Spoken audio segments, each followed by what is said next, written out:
Connor Garlick and Magnus Kruklevi are on row 3. Ashley Marshall and Jesse Chamberlain on the 4th row of the grid, which we'll rapidly try and get through here before the race gets underway. Then Charlie Budd and Dan Budd, the two brothers, sharing the 5th row. Well, that is probably all we will have time for, because I think the race is about to get underway now. The field is in position, and we have the second round of the Pro Time Motorsport Ginetta GT5 Challenge about to get underway. Red lights go out, away they go. The rush towards Old Hall Corner begins. It's a good start made by Taylor. Malin gets away better this time as well, though. He's on the inside of Johnny Wilkinson into Old Hall Corner, and Josh Malin will go through. Yesterday's race winner, Gordy Much there, was on the outside line trying to go into 4th, which he did, and manages to therefore fend off the fast-starting Connor Garlick. All safely through Old Hall Corner, down into Cascades, and Josh Malin already having a look at getting past James Taylor. He said to me after the race yesterday, Josh, that he believes he was going to get past James Taylor, even if the safety car hadn't bunched them all up at the end of the race. Well, now he's got a chance to put his money where his mouth is. They run 1-2. Gordy Much up into 3rd place at the expense of, who would that have been? Johnny Wilkinson, I think there, wasn't it? They're all, though, safely around the first half a lap. Joe Osborne alongside me, Andy McEwen, on the comms for this one. And Joe, this is always a close-fought championship, but this year there are a number of drivers at the front of the field who look very evenly matched, and that's kind of what you want out of a one-make series. Yeah, definitely. That first sort of 6-7 cars all look very even on this first half of the lap, and it was tight into turn 2 there. We saw locking up on the brakes, and that's basically, you've got nothing else left to give performance-wise, stopping the car. And single-make championships are always close racing because there's so little to go, and you can see how close they are through the Knickerbrook chicane, and it's all about momentum with these. They're low power, low grip, so whatever speed you carry through the corner exponentially helps you all the way down the next straight until you brake. So that's what we see a lot from these guys, is trying to get a run on the guy in front to hopefully slingshot past.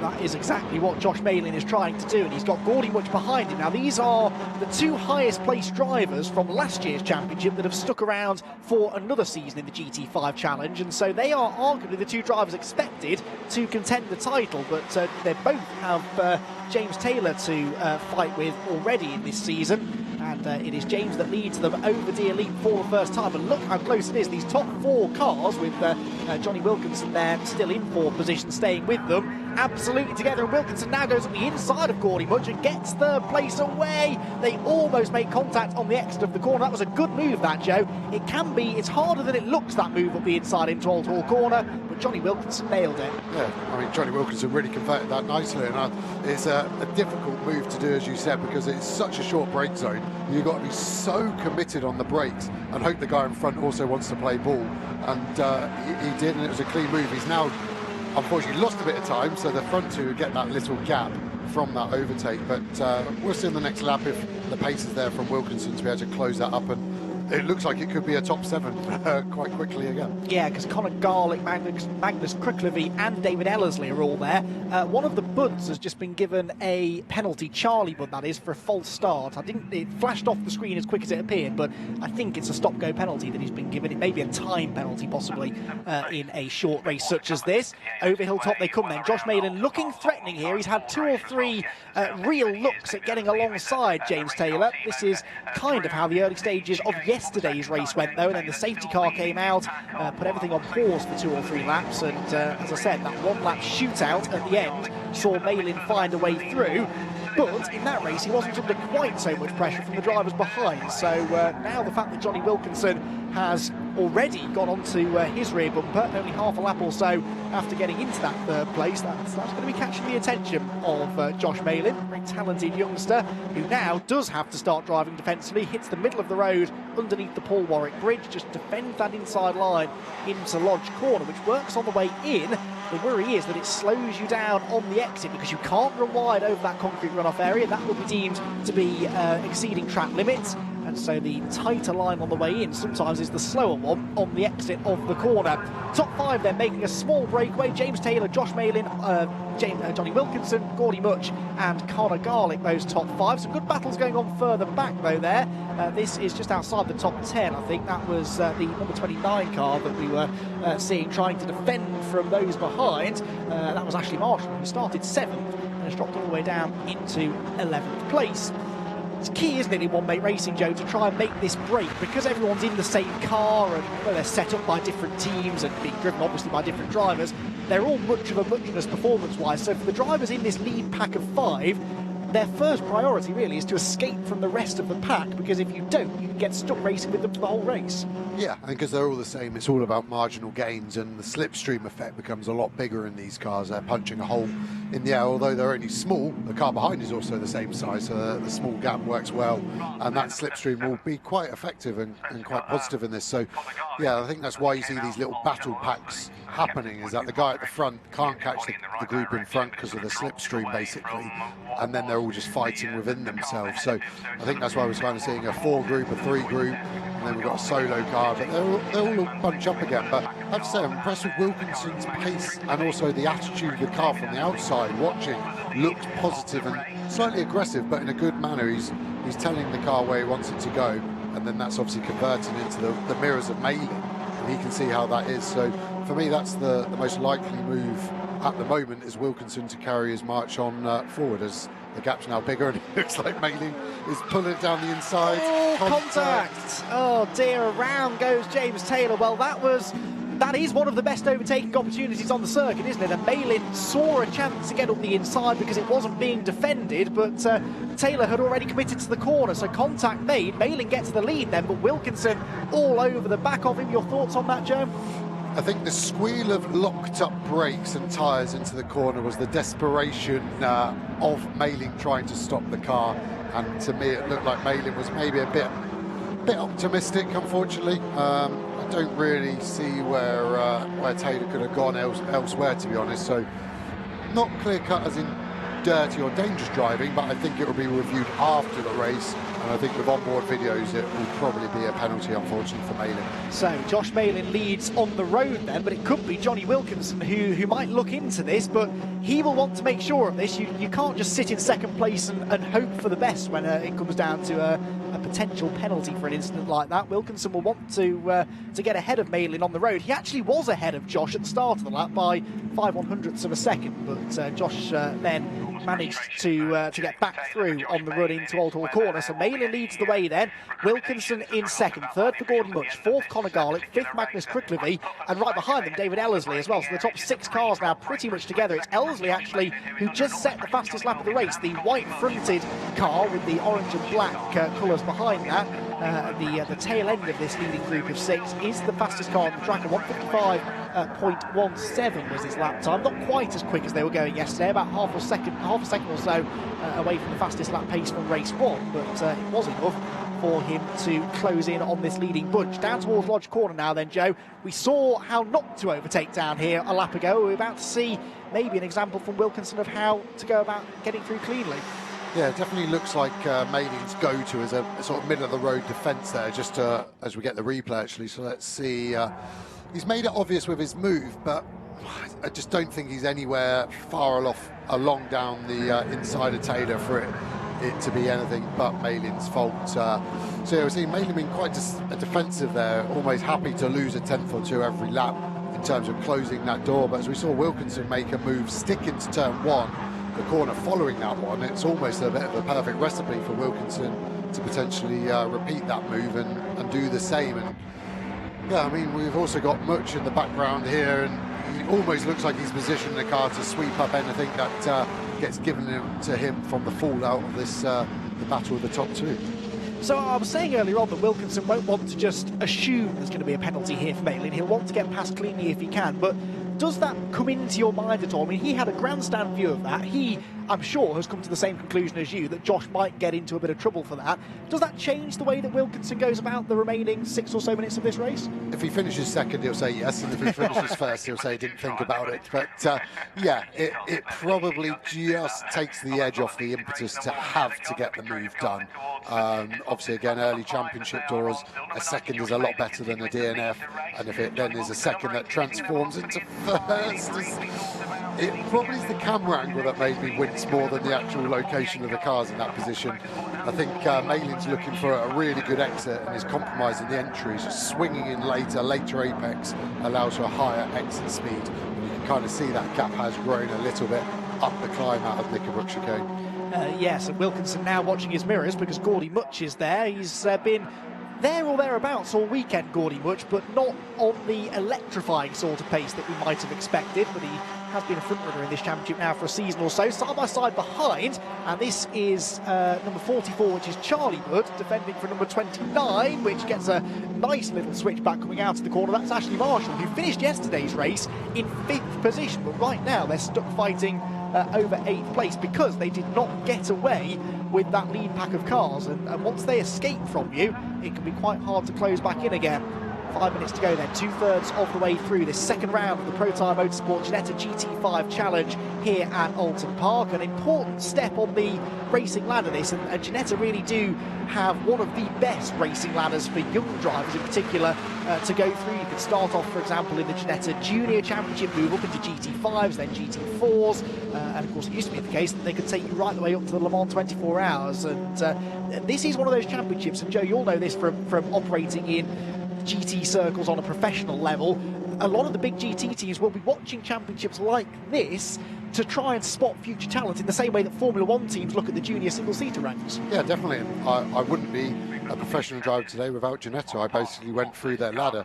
Might not have the face to be the poster boy, but I definitely went through the ranks like they were designed. So I was racing the Ginetta G20s, which are the predecessor to this car, exactly the same format in terms of championship, and then went into GT4 with the then G50.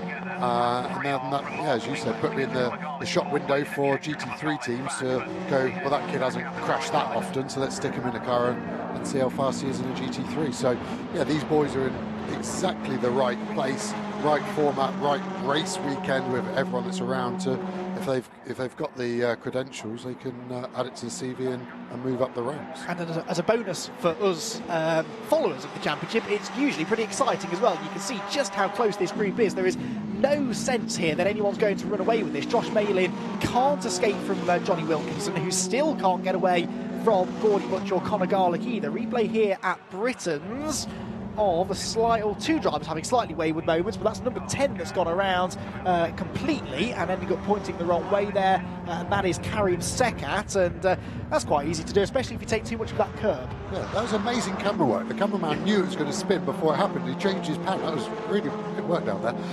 Yeah, a bit too much curb. The car then bounces, and as it settles, it almost has like a secondary bounce. It's the energy left over in the damping and the suspension, and that unsettles it and lightens the rear, and he's just had a little spin.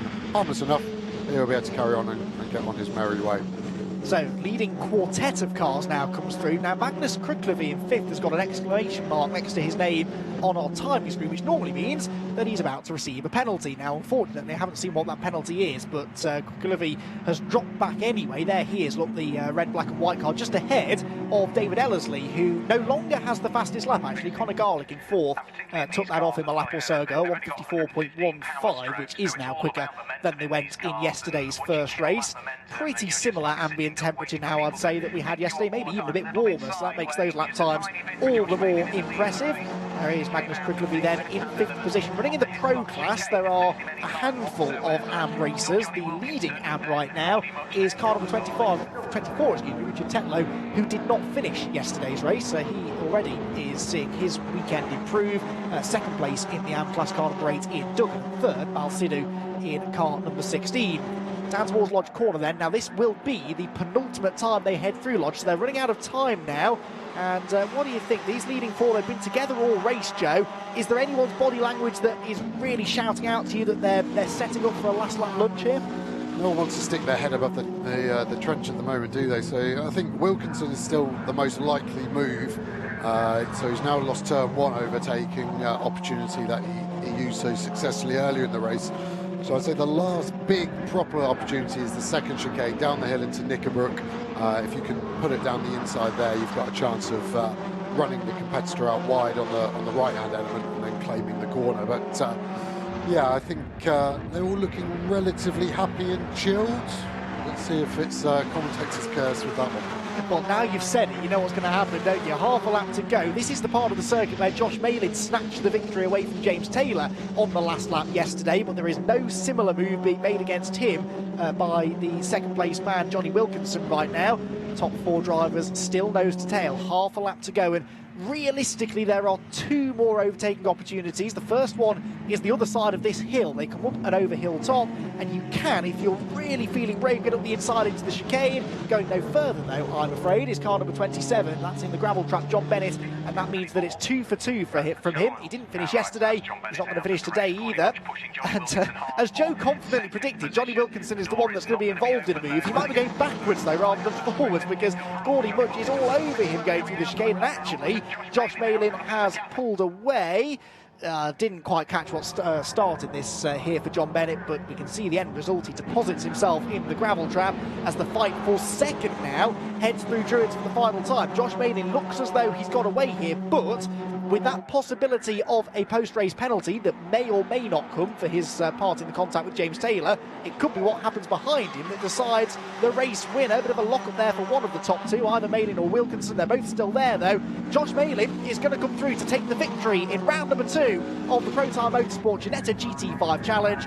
Johnny Wilkinson is second, third for Gordy Butch, and fourth for Conor Garlick. Magnus Kricklevy is fifth, David Ellerslie is sixth, seventh for Jesse Chamberlain, and then eighth position for Charlie Budd. Ninth will be, no, change actually there, eighth position on the last lap goes the way of car number 29.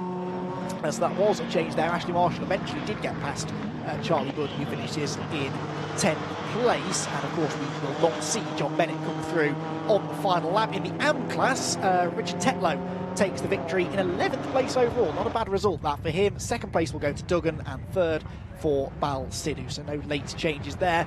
A good drive that for Josh Malin. Obviously the contact that he had with James Taylor was a shame. Well, hang on, a 5-second penalty. No, that's not for him though, that is for Gordy Mudge. So already the result I just gave you is out of date, because Gordy Mudge, who finished third, gets a 5-second track limits penalty on the last lap. And actually that will then promote Conor Garlick into third. So Conor Garlick in the 77 car. Pays sometimes, doesn't it, Joe, just to stay out of trouble, stay in that lead pack, don't hit anyone, don't exceed track limits, and you never know what you could inherit. Yeah, exactly. If you can keep your own nose clean and everyone else starts tripping over each other, then you've got some free places that you haven't had to work for. And how often do we see that at the end of the year as being the sort of foundation for a championship? Guys haven't maybe been winning races outright, but picking up seconds, thirds all the time. They suddenly accumulate a lot of points very quickly, and yeah, they don't have a problem.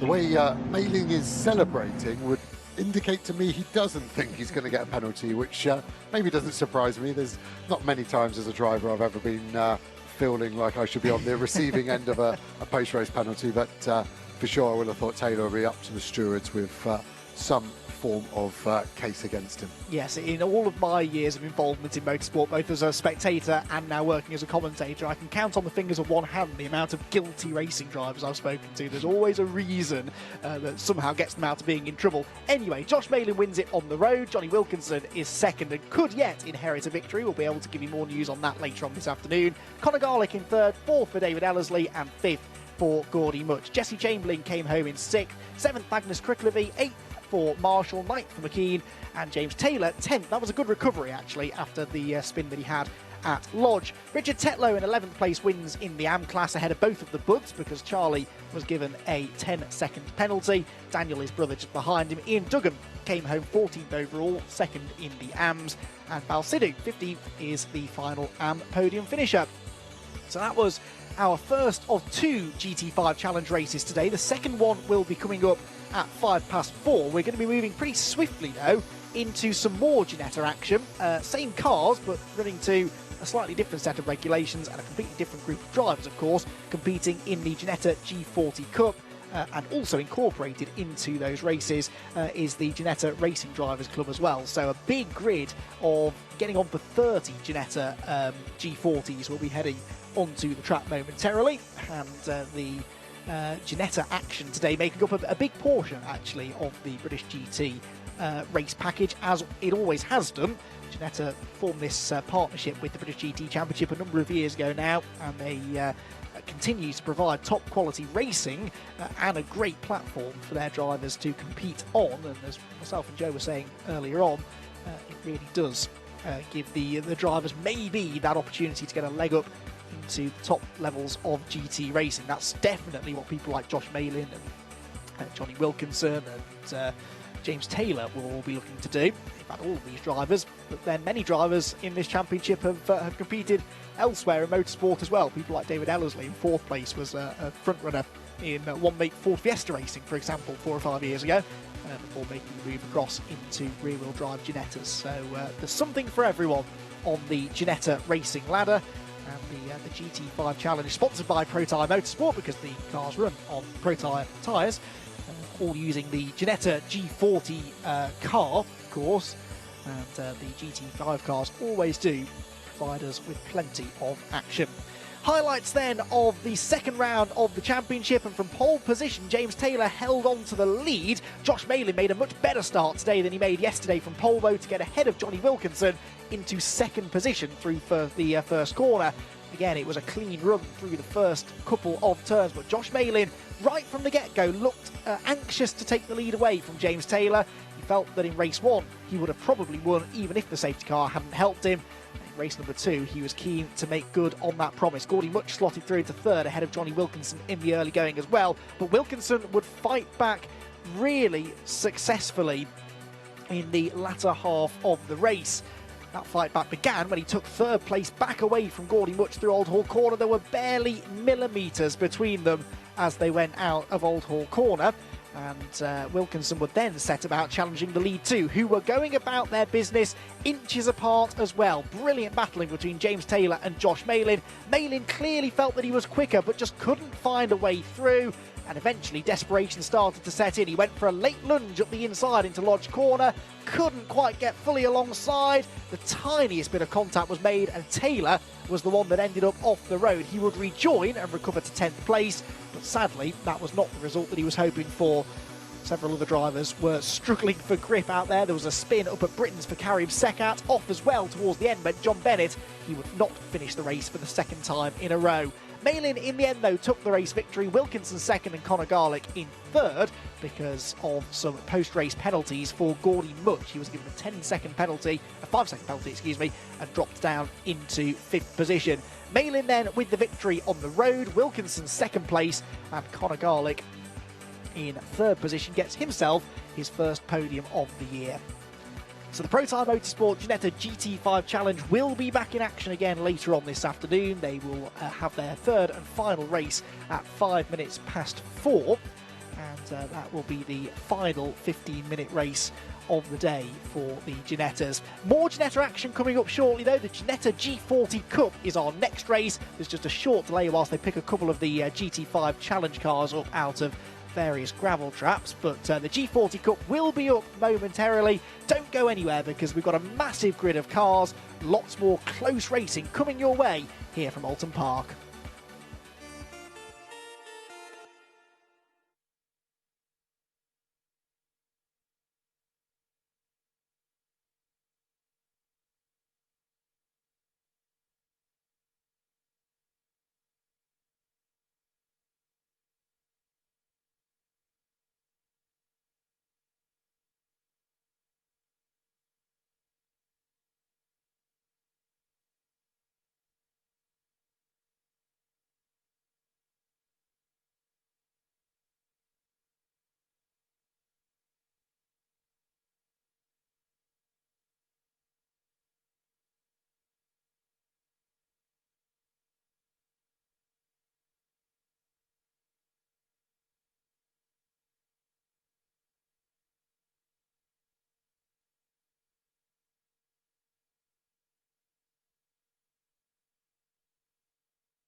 Welcome to Oulton Park for part 2 of our Ginetta adventure here in the northwest. This is the Ginetta G40 Cup, incorporating the GRDC as well. And with those two grids combined, we have quite a lot